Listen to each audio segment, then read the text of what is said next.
qaar ka mid ah deegaanada hoos yimaada degmada Sayla ayaa cabasho xoogan ka muujiyay maamulka heer degmo ee degmada Sayla. Shacabkan ayaa codad fariin dheer ah ugu diray maamulka gobolka Hawd, gaar ahaan barasaabka gobolka Hawd Ibrahim Xaaji Xasan Cali inuu wax ka qabto kana bedelo maamulkaasi oo noqday mid howlgaba. Waxaana hadaladoodii ka mid ah sida tan: in abaaraha nalaga caawiya oo sidii ay dawladuhu uga caawiyaan dadkood nalooga caawiyo ma waxba u diri maayo hadal waa ku kala quusan aanu wada shaqayn karayno ma aha degmada Sayla halkii maamulka degmada Sayla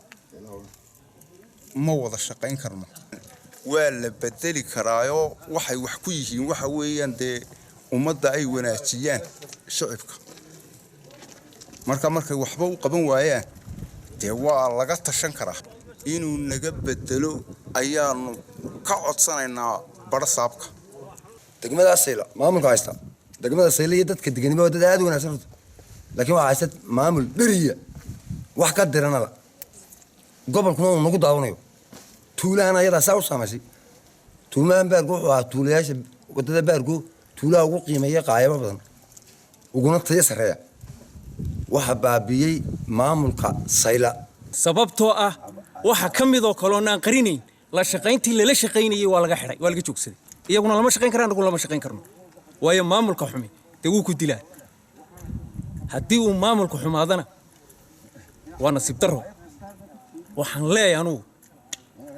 maamulka Sayla jooga Sayla dad wanaagsan baa jooga magaaladu way wanaagsantii ummaddu way shacabku way wanaagsan yihiin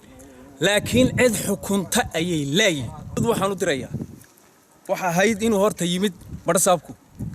oo qabtay 4 bilood oo kaliya baladayna tayaysan ayuu 4 bilood qabtay markii hore waxba qaban waayay muxuu tayaynba maba luulatay maxay leeftaa buur cabashadana shacabka ku nool deegaanada baargo ayaana ahayn mariya laba inta ay cabasho ka muujiyeen maamulka fadhiidka ah ee degmada Sayla walow muddo dheer soo xukumayay degmada Sayla maamulkaasi. Cabdiraxmaan Samriye, Cable TV, degmada Sayla.